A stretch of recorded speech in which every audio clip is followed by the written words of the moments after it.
Hey, what's up everybody? It's Brian with First Shot Tactical, back with another video for you here today. And today we got some cool products from Tyrant CNC, and we're gonna be showing you how to maintenance and put this on your P365. The products specifically we have the Tyrant CNC IntelliFire trigger, which we'll get out here in a sec. We have their P365 takedown lever. This is like an enhanced one. And then lastly, we have an extended slide lever for our P365 as well. Tools that you're gonna need for this, typically we can get away with a 90-degree pick like this, as well as some kind of punch, but we'll see if that's enough to get through all this. Let's go ahead and get everything out of the package and see what we're gonna be putting in. Perfect, got everything out of the package. The first item here is the IntelliFire trigger. You can see it's gonna have a flat face trigger, but also you have this additional safety, kind of like a Glock would have. And if we look currently on our P365, you don't get that from the factory. So this will add a nice safety to that trigger. Next up here, we have the takedown lever, and that'll be replacing this guy right here. And then last up here is the extended slide release that we're gonna be installing. And again, that'll be replacing this guy right here. So to start, let's go ahead and get this apart here. And before we even start working on the frame here, one thing that they recommend is we want to Loctite one of these screws on the new trigger, so that way it's securely in there. So we're gonna do that. The screw we're gonna Loctite is this one here, so we're just gonna back that out a little bit. Then we're gonna go ahead and throw a little dab on this. And then tighten that back in. With the Loctite on, we're gonna let that dry up here and then get our fire control unit out. To get this apart, you can use your 90-degree pick or a punch here, and we're gonna punch out this back one first here. Just like that, set that aside. And then now your whole fire control unit should just pop right out. Like that. Next up, we need to remove the trigger spring, which is on the bottom side in the rear right here. So to get this out, you gotta kind of use your pick or punch, push this together, and then let that spring come out.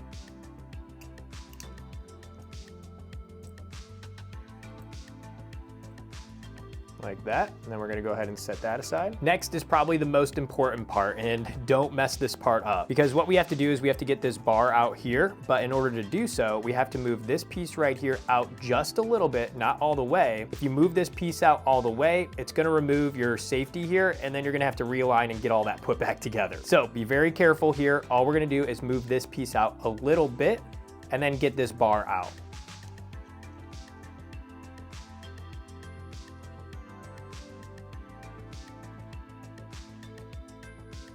So right there, you can see I barely moved it out a little bit. Let's see if that's enough. And there you go. Next up, let's finish getting the trigger off here. And what we're gonna do is come over to this side here.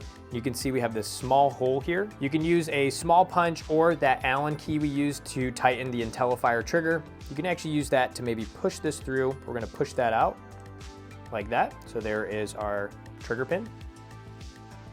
And then also you can see our takedown lever will come right off as well. And then we're gonna take the trigger bar here, we're gonna rotate it to the top here, and then you just gotta kind of wiggle a little bit, and then that should come right off. And then in addition to that, your trigger, you just push it forward, and that'll come right off as well. One other thing to note while you're taking this apart, this piece might fall off, and this was on the right side of the fire control unit right here. So just keep track of that if it did come off too. The last thing we need to do is remove our slide release here so we can put the new one on. And to remove this, all you're gonna do is wiggle this around until it comes up and out. So like that, you can see that front post is out, and then now,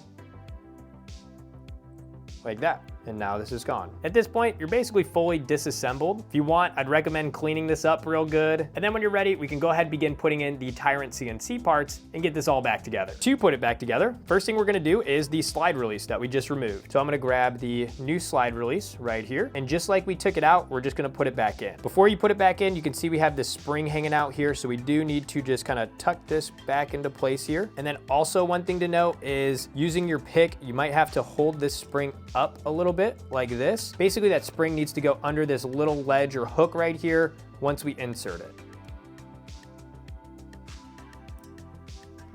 Like that, do a little switcheroo. And you can actually see on the back side, the spring is above there, so we're good.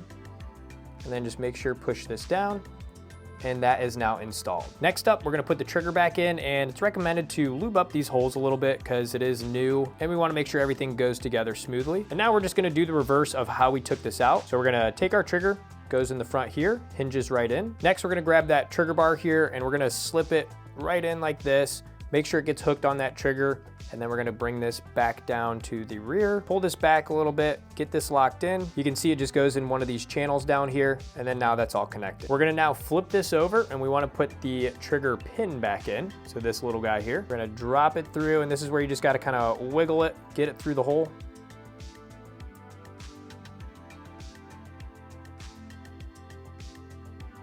Like that. We can see it's flush there and also good on this side. Next up, we're ready to put that trigger spring back in, which is at the rear. So you can see here's our trigger. We're gonna be working right here. We're gonna grab this spring here, and it needs to just go back in the way we had it. So to do this, we're gonna take our spring. There's actually a little channel right here. We're gonna slide one of the ends through, and it'll hook up top. And then now you're gonna need your 90-degree pick here or something small like a punch. And we gotta get this hook down into this hole right here. It's a good idea to kind of lock your trigger with your fingers here so that way it doesn't wiggle.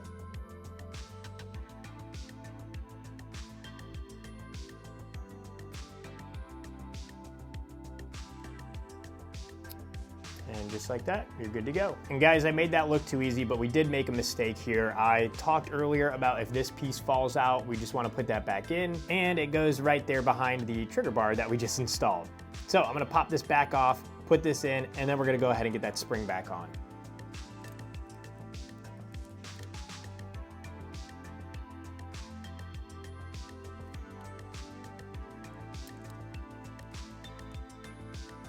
So I actually took this apart and put it back together a couple times. One of the biggest tips though is when putting this back together is this takedown lever. So here's a tip I found to make it a little easier. First thing you want to do is, again, we pulled this piece out a little bit, but don't pull this out all the way. Otherwise your safety here will fall out and you're gonna have a whole nother thing to do. But you want to pull this out enough so that way you can actually rotate this. So I'm gonna show you here. I'm gonna pull this out just a little more. Basically right here like this, where the bottom ledge of this is flush with your FCU.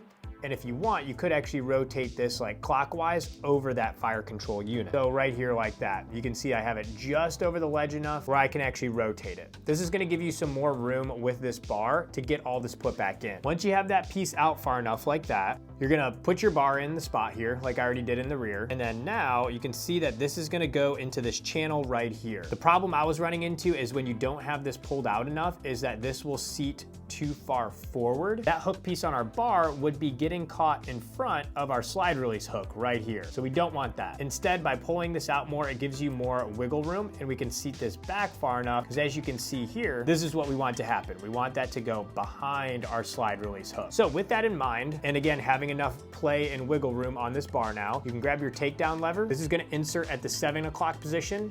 I know I'm upside down here, I'll show you. So like right here is 6. So we just want to turn it a little bit to 7 and drop it in. So now with this lined up, we want to drop that into the groove.